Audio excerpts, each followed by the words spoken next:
Hello guys, welcome to get IAS achiever. स्वागत है आपका डिजिटल इलेक्ट्रॉनिक्स के लेक्चर में। और आज का लेक्चर आपका मेमोरीज पे है।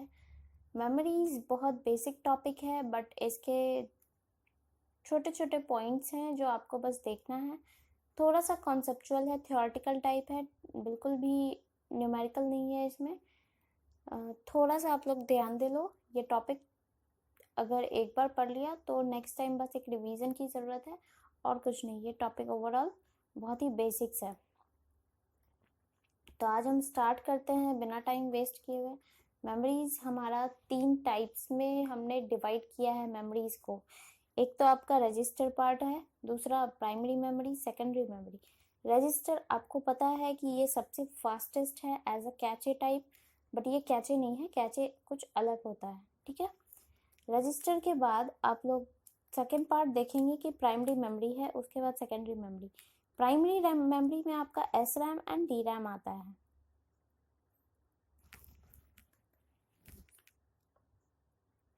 प्राइमरी मेमोरी आपका रैम होता है जो कि आपका रजिस्टर से थोड़ा स्लो है, बट आपका सेकेंडरी मेमोरी जो hard disk, CD drive, CD ROM, floppy drive, ये सब होता है सेकेंडरी मेमोरी, उससे काफ़ी फास्ट है, ठीक है। तो प्राइमरी मेमोरी पे हमें फोकस करना है। इसके 2 टाइप्स हैं आपके, RAM and ROM. RAM stands for random access memory and ROM stands for read only memory. RAM के अब 2 टाइप्स हैं, S RAM and D RAM. S RAM means static random access memory and D RAM का मतलब है dynamic RAM या dynamic random access memory. ROM के भी कई टाइप्स हैं, P ROM, EP ROM and double EP ROM. P ROM is for programmable Rome, EP ROM electrical ROM, ROM means electrical programmable ROM, electrical erasable PRAM, ठीक है। तो अब हम लोग रैम और रोम में डिफरेंसेस देखते हैं। हमें ज़्यादा कुछ नहीं जानना, बस थोड़ा सा स्लाइड डिफरेंसेस जानने हैं। उसके बाद हम लोग एस रैम डी रैम के बारे में जाएंगे, ठीक है। सबसे पहला पॉइंट है आपका रैम और रोम। दोनों का फुल फॉर्म मैंने लिखा है, random access memory, read only memory, ठीक है। नाम से पता चल रहा होगा आपको, इसमें read only memory, it means it can read only, ठीक है। तो ये केवल रीड कर पाता है डेटा को रोम, और जबकि रैम जो है वो आपका read as well as write दोनों ही होता है इसमें, ठीक है। Write means changes you can made, ठीक है। थर्ड पॉइंट है, it is volatile in nature and it is non volatile in nature. Volatile in nature है, इट मीन्स कि सपोज अगर आप सीपीयू पे काम कर रहे हो और कोइंसिडेंटली आपका पावर कट हुआ, तो कभी कभी आपने ध्यान दिया होगा कि जो आप काम कर रहे थे एमएस वर्ड पे, सपोज अगर आप कुछ काम कर रहे थे वो भी आपका ख़त्म हो गया सिस्टम दोबारा से ऑन करने पे, और वो जो ख़त्म हो गया, it means that it was storing in RAM, ठीक है। बट रोम की बात करें, अगर वो आपका डेटा आप सेव कर देते हो, वंस आप एक बार किसी पावर पॉइंट या एक्सेल को आप बनाते हो और उस बनाने के पहले ही सेव कर लेते हो, तो वो आपका रोम में जाके सेव हो जाता है। इट मीन्स वो नॉन वोलेटाइल इन नेचर। अगर आपका लाइट कट भी हो गया, पावर डन हो गया, तो जितना तक आपने सेव किया है वो आपको मिलेगा, वो रोम में जाके काम करने लगता है, ठीक है। तो ये है volatile and non volatile in nature का मतलब। उसके बाद फोर्थ पॉइंट मैंने दिया है रैंडम एक्सेस। रैंडम एक्सेस का मतलब है कि आप दोनों को ही किसी भी वक्त किसी भी समय एक्सेस कर सकते हो, इसमें कोई इशू नहीं है। पांचवा पॉइंट है आपका temporary storage of user program. जैसा कि मैंने आपको बताया कि इसमें टेम्प्रोरी स्टोरेज होता है, इसमें परमानेंट स्टोरेज। अगर इसमें लिखते हो पावर कट हो गया तो फिर भी फेल कर जाता है जो आपने लिखा है, बट ये परमानेंट स्टोरेज है, इट मीन जो भी आप लिखोगे वो इसमें सेव हो जाता है, ठीक है। नेक्स्ट, अब हम लोग रैम की डिफ्रेंशिएट जो मैंने किया था S RAM and D RAM, उसके बारे में थोड़ा जान लेते हैं। डिफ्रेंशिएशन भी से भी हम लोग को देखना है, बट पहले अभी थोड़ा सा एस रैम के बारे में जान लेते हैं।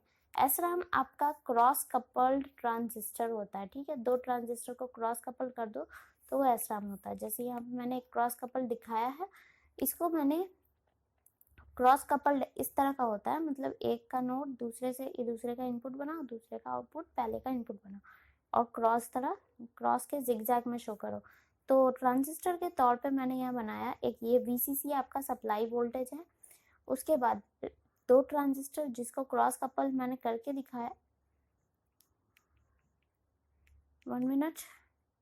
दो ट्रांजिस्टर जिसका क्रॉस कपल मैंने दिखा दिया,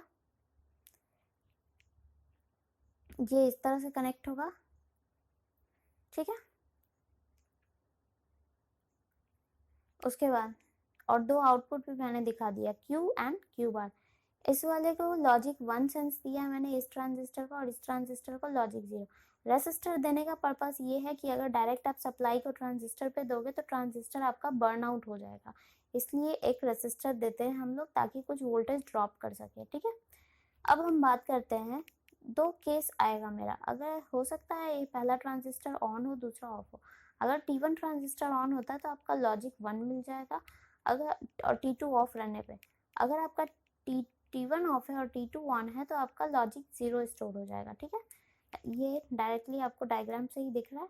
नेक्स्ट हम लोग आते हैं DRAM में। तो SRAM का आपको स्ट्रक्चर इस तरह था, ठीक है। DRAM की स्ट्रक्चर आपकी इस तरह की होती है, इस तरह की इन द सेंस कि एक डेटा आप जो दोगे वो राइट कमांड, जो इस राइट कमांड एक आपका एज ए स्विच एक्ट कर रहा है इधर, और एक और है यहाँ पे एक कैपेसिटर मैंने शो किया है जो कि as a charging and discharge, as a discharging point पे ये एक्ट कर रहा है, ठीक है। और यहाँ पे आउटपुट है, इसी को मैंने बस कैपेसिटर को मैंने मॉसफेट के तौर पे दिखाया है। मॉसफेट आपका एज ए कैपेसिटर एक्ट करता है बहुत अच्छे तरीके से, इसलिए मैंने इसको भी एक कैपेसिटर की तरह एक्ट किया है। और दूसरा ये स्विच था, इसको यहाँ पे भी मैंने मॉसफेट लगा दिया है, ठीक है। मॉसफेट आपका ट्रांजिस्टर की तरह किसी एक रीजन में एज अ स्विच भी काम करता है और एज अ कैपेसिटर भी काम करता है।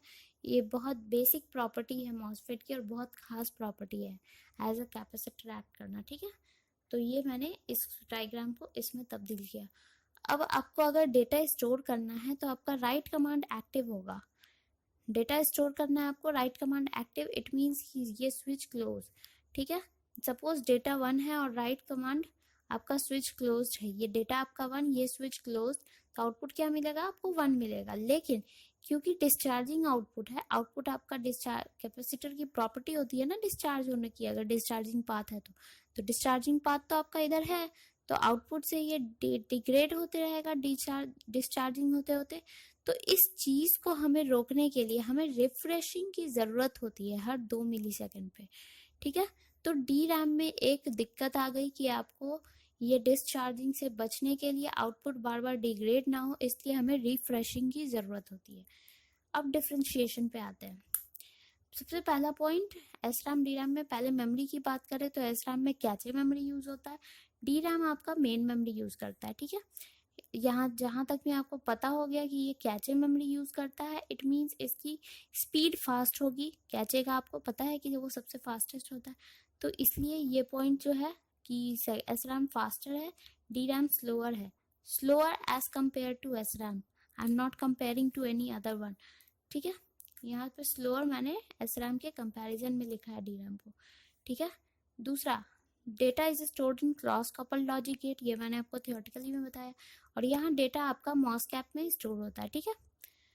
इसको इम्प्लीमेंट करने के लिए, SRAM को इम्प्लीमेंट करने के लिए या तो आप BJT भी यूज कर सकते हो और मॉसफेट भी यूज कर सकते हो, बट DRAM में सिर्फ आप मॉसफेट यूज कर सकते हो, ठीक है।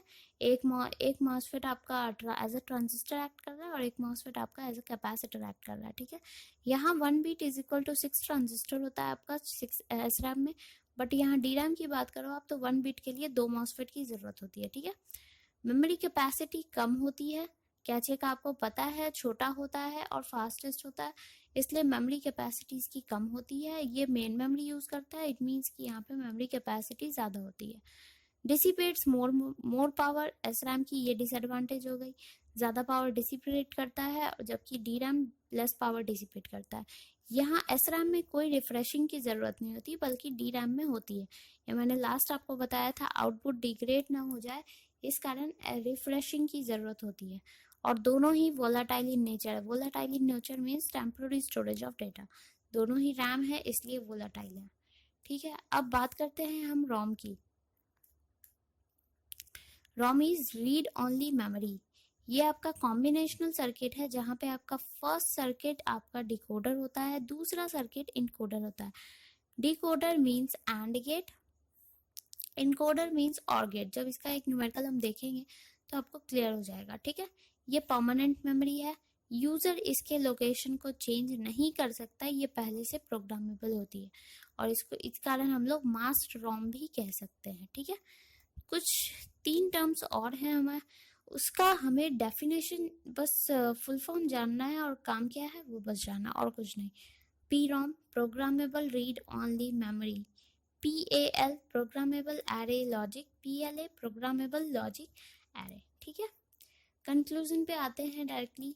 रोम जो है आपका, इसमें एंड गेट और ऑर गेट, मैंने बताया कि इसका सर्किट क्या होता है, एक एंड होता है एक और होता है, यही पार्ट, ये पहला ये एंड होता है जो कि डिकोडर है और दूसरा आपका और होता है एज ए इनकोडर, ठीक है। तो फिक्स्ड होता है रोम में आपका, दोनों के दोनों एंड भी और भी, इसमें आपको प्रोग्रामेबल नहीं कर सकते हो, यूजर इसको चेंज नहीं कर सकता। बट PROM की बात करें तो इसमें एंड फिक्स होता है और प्रोग्रामेबल होता है, नाम में छुपा है, ध्यान से देखना, P for programmable and ROM programmable और, ठीक है। तो और प्रोग्रामेबल होता है PAL, जो सेंटर में आ रहा है ना वो प्रोग्रामेबल होगा, सेंटर में आपका क्या आ रहा है, A आ रहा है, it means and gate programmable, बाकी को और को फिक्स कर दो। PLAL नहीं एंड है ना ही और, दोनों को प्रोग्रामेबल कर दो, ठीक है। प्रोग्रामेबल आपका एंड भी होता है और भी होता है, तो ये यहाँ से क्वेश्चंस के चांसेस हैं, प्रीवियस ईयर में पूछ रखा है कि PAL में कौन सा प्रोग्रामेबल होता है, एंड होता है और होता है, या फिर दोनों ही फिक्स होते हैं या दोनों ही प्रोग्रामेबल होते हैं, इस तरह से ऑप्शंस देके पूछ रखा है, ठीक है। नेक्स्ट हम लोग आते हैं इस क्वेश्चन पे। इस क्वेश्चन को मैंने सॉल्व आउट कर दिया है, तो मैं आपको समझा देती हूँ क्या है। बस अगर एक न्यूमेरिकल बनता है तो इसी टाइप का बनता है और कुछ नहीं, ठीक है। सपोज क्वेश्चन है हमारा, एक F1 फंक्शन है जिसका माइनॉरिटी दिया है मैंने 0457 एंड एक F2 का फंक्शन है जिसका माइनॉरिटी मैंने दिया है 0135, ठीक है। तो 0457 0 को आप क्या लिख सकते हो, A bar B bar C बार, 4 को क्या लिख सकते हो, A B बार C बार, 5 को A B बार C और 7 को A B C। उसी तरह F2 का जो रिप्रेजेंटेशन है मैंने दे दिया 0135 को रिप्रेजेंट कर दिया, ठीक है। अब बात आई कि इसको आप लोग शो कैसे, इसको आप लोग बनाओगे कैसे, ठीक है। तो एक काम करते हैं, इसको मैं फिर से बना देती हूँ।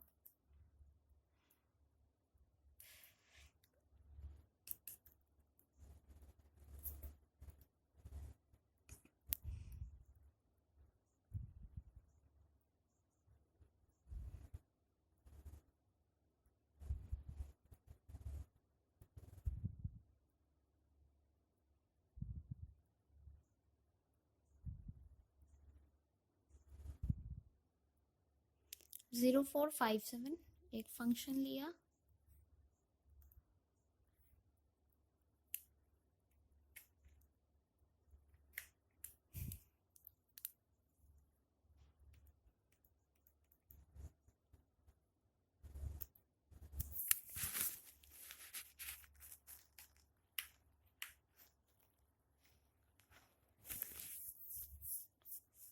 फाइन। इसी में बता देती हूँ, थोड़ा पेन काम नहीं कर रहा, तो देखते हैं हम लोग।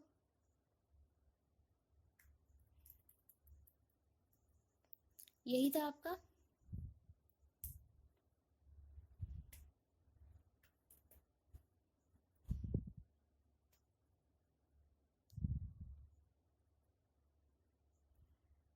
ये मिस्टेक है, डायनेमिक रैम एक्स्ट्रा कहीं से ऐड हो गया, ठीक है।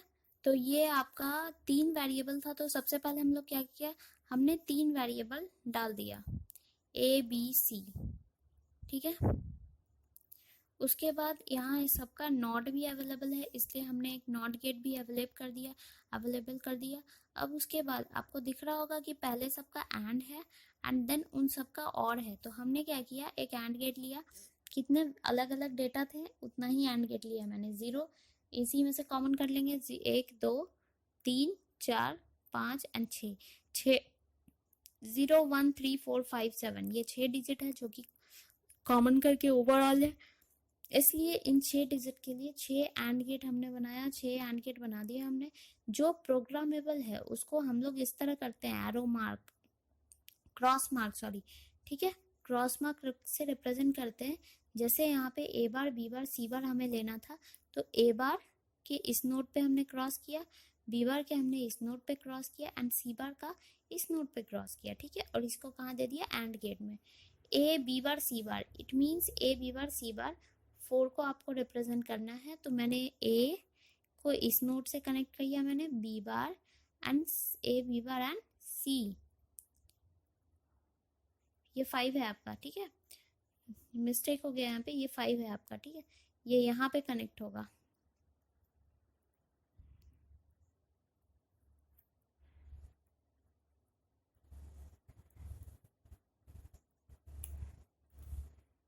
अच्छा, पेन काम कर रहा है, मैं आपको यहाँ पे बना ही देती हूँ इस क्वेश्चन। F1 आपका फंक्शन है 0 4 5, 3 डिजिट ले रही हूँ मैं आपको। F2 आपका फंक्शन है 4 5 एंड 7 का, ठीक है। तो 0 के लिए आपका रिप्रेजेंटेशन होगा ए बार बी बार सी बार प्लस, शॉर्ट फॉर्म मेंशन है इसलिए मैं लिख रही हूँ सम ऑफ प्रोडक्ट्स के फॉर्म में, ठीक है। 4 के लिए आपका हो जाएगा ए बी बार सी बार, और 5 के लिए आपका हो जाएगा ए बी बार सी। F2 की बात करें तो 4 के लिए हो जाएगा आपका ए बी बार सी बार प्लस, 5 की बात करें तो ये, एंड 7 की बात करें तो इस तरह रिप्रेजेंट कर सकते हैं, ठीक है। अब उसके बाद 3 वेरिएबल का आपका डेटा है, तो हम क्या करेंगे, पहले 3 वेरिएबल को पुट ऑन करेंगे। ए, उसके साथ उसका नॉट गेट भी मेंशन कर रहे हैं क्योंकि आपको ए बार और बी बार और सी बार भी कहीं कहीं दिख रहा होगा, इसलिए हमने उसका सिंपली जो वेरिएबल है वो लिया है और साथ ही साथ उसका नोट भी, नॉट गेट भी ले लिया है, ठीक है।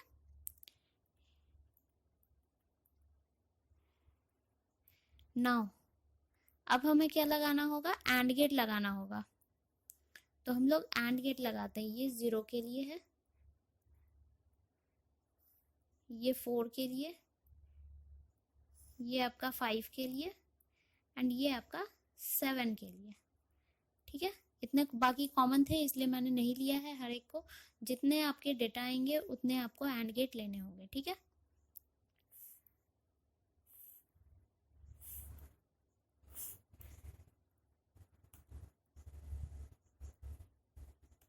उसके बाद पहला क्या है आपका, 0 को रिप्रेजेंट करना होगा, तो क्या है A bar B bar C bar, it means A bar B bar जो प्रोग्रामेबल होता है उसको हम लोग इस तरह करते हैं, और जो ऑलरेडी अगर रोम की बात करें तो उसमें सभी फिक्स होते हैं, तो हम लोग डॉट डॉट से, ये जो क्रॉस क्रॉस कर रहे हैं ना वो हम लोग डॉट डॉट से रिप्रेजेंट करेंगे, ठीक है। और जहाँ पे प्रोग्रामेबल है, जैसे कि आपका मैंने बताया पीरोम की बात करें, अगर इस क्वेश्चन को हमें पीरोम की हेल्प से बनाना होगा, पीरोम पे, तो आपका क्या है, फिक्स करेंगे एंड गेट को, एंड को फिक्स करेंगे एंड और को प्रोग्रामेबल करेंगे, ठीक है। तो एंड को फिक्स करेंगे, इट मीन्स यहाँ पे डॉट आएगा और जो और आएगा वहां पे क्रॉस मार्क करेंगे, ठीक है। जो प्रोग्रामेबल होगा, उस जो प्रोग्रामेबल रहेगा उसको हम क्रॉस से रिप्रेजेंट करेंगे, जो फिक्स रहेगा उसको इस तरह डॉट से रिप्रेजेंट करेंगे, ठीक है। तो वो क्वेश्चन के अकॉर्डिंग आपको पीरोम का बनाना है कि पीएलए का बनाना है या पीएल का बनाना है, तो ये जो छोटे छोटे स्ट्रक्चर्स है वो चेंज हो जाएंगे और कुछ नहीं, ठीक है। ये 0 को मैंने रिप्रेजेंट किया। नेक्स्ट क्या है, 4 है, 4 के लिए आपका ए का नोट चाहिए, बी बार चाहिए, सी बार चाहिए। 5 की बात करें तो आपका ए चाहिए, फिर बी बार चाहिए एंड देन सी चाहिए, सॉरी,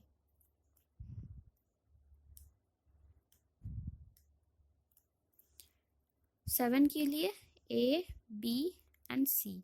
तो हमने ये तो फिक्स कर लिया, ये सब तो आ गया, बट और भी करना है। और के लिए 2 ही फंक्शन है, आप 2 फंक्शन का ले लो और गेट, तो आपका बन जाएगा ये क्वेश्चन एंड यहाँ से F2 फंक्शन।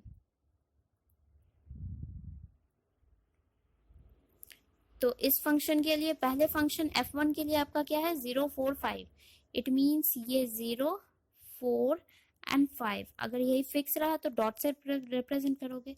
F2 के लिए आपका 4 5 एंड 7, तो ये 4, 5 एंड 7।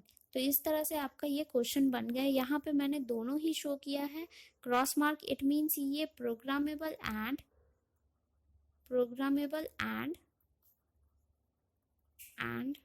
प्रोग्रामेबल और है, मीन्स ये आपका PLA को PLA से बनाया है मैंने, ठीक है। तो मेमोरीज का टॉपिक में आपको बस इतना ही जानना है। उसके बाद आपका ये मेमोरीज टॉपिक ओवर हो गया है। नेक्स्ट लेक्चर हम लोग लॉजिक गेट्स पे लाएंगे, लॉजिक फैमिली पे लाएंगे। तो उसके लिए आप लोग प्रिपेयर रहना। वीडियो अच्छा लगे तो लाइक कर देना और वीडियो को शेयर करो, जितने ज़्यादा लोग देख सकें। ये सेशन बहुत ही इजी टॉपिक है और छोटा है। चैनल को सब्सक्राइब कर लेना ताकि जब जब वीडियो डालूं आपको नोटिफिकेशन मिल जाए। तो अभी के लिए फ़िलहाल बस इतना ही। अब फ़िलहाल थैंक यू एंड बाय।